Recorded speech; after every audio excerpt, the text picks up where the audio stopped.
Welcome to the Japan Explainer. Hey, before we dive in, if you like getting deep dives into Japan's official data, do us a favor. Go ahead and subscribe. And make sure you hit that bell. And seriously, let us know in the comments what you want us to explain next. We build this channel based on what you want to see. All right, so here's our roadmap for today. We're tearing down Part 1 of Japan's official 2025 economic white paper. We'll start with how global trade is shaking things up, then see how that trickles down to Japanese households and companies.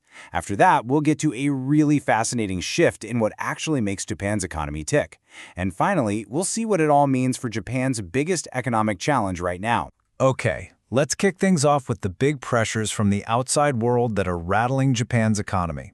And no surprise, it all starts with global trade. Now, the white paper really digs into this, and it finds that the impact of something like U.S. tariffs isn't a simple straight line. It's not just, oh, Japan sells fewer cars to America. It's way more complicated. It's a chain reaction. The report breaks this down into 3 waves. Wave 1 is the obvious one, the direct hit to exports. But then comes Wave 2.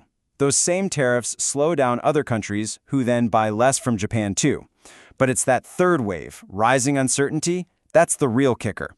It creates this fog where businesses just get scared to make any big moves. So you might be wondering, how in the world do you measure uncertainty? It sounds so fuzzy, right? Well, economists have a pretty clever tool for it, called the Policy Uncertainty Index. It literally scans thousands of news articles, counting how often words like uncertain, economy, and tax appear together. It turns that general feeling of anxiety into a hard number. And this is the result. This is the real-world cost of that fuzzy feeling. When that uncertainty number goes up, business investment drops.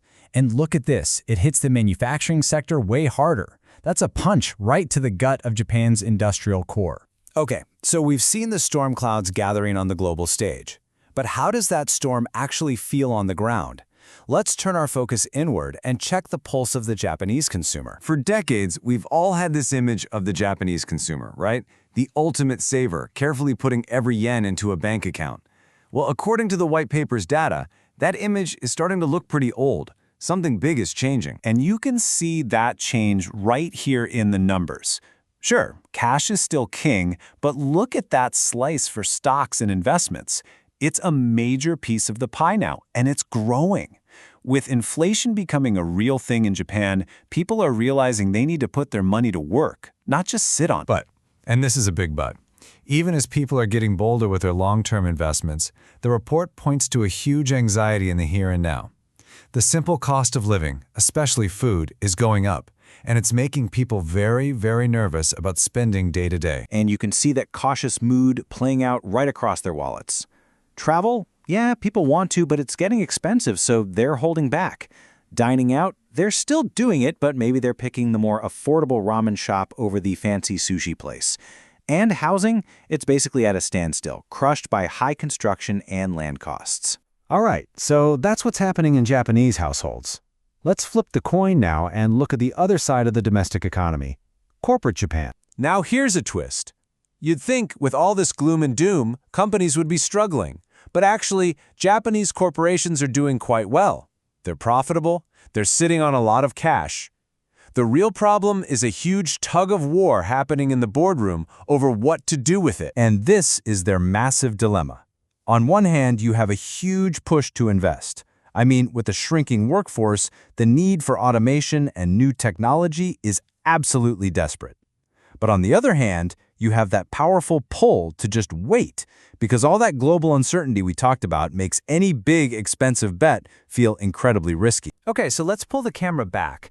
We've looked at the different pieces, but the white paper also points to a really profound, long-term shift in what actually powers Japan's economy on the world stage. Honestly, this next point might be the biggest surprise in the entire report. For decades, the story of Japan's economy has been simple. Exports, made in Japan. Think of all the cars, the electronics. Well, it turns out that story is seriously out of date. Just look at this chart. The money Japan makes from its trade surplus, it's that small bar. Kinda tiny, right? Now look at the income it gets from all the investments it owns around the world. It is a monster. It completely dwarfs everything else. The economic story is no longer made in Japan. The real story today is owned by Japan. And this scorecard shows us where Japan still shines and where it's struggling. Its strengths? Oh yeah, cars and general machinery are still absolute powerhouses with a high competitive advantage. But its weaknesses are just as clear. It's lost its edge in consumer electronics, and worse, it's actually at a disadvantage when it comes to the digital and IT services that are driving so much of the global economy today. So, we've got trade friction, nervous consumers, hesitant companies, and a completely new economic identity. What does this all add up to? Well, the report boils it all down to one single core challenge. And that challenge can be summed up with this one stark number: 0.5%. That, according to this report, is Japan's potential growth rate. Think of it like the economy's fundamental speed limit, and it's one of the lowest in the entire developed world. So, when you're stuck at that slow speed limit and you have all these risks coming from outside, the report's conclusion is blunt. It's not subtle, it's crystal clear. The old way of doing things isn't going to cut it. And this brings us to the ultimate point of the entire report. The old model, relying on exports and income from overseas investments, is no longer enough to create real growth. The challenge now is for Japan to pivot. It has to figure out how to generate its own momentum from the inside out. And that leaves us with the huge, lingering question for Japan's future, doesn't it? Can it actually build this new, domestically powered engine for growth, or is its economic fate just forever tied to the whims and turmoil of the outside world?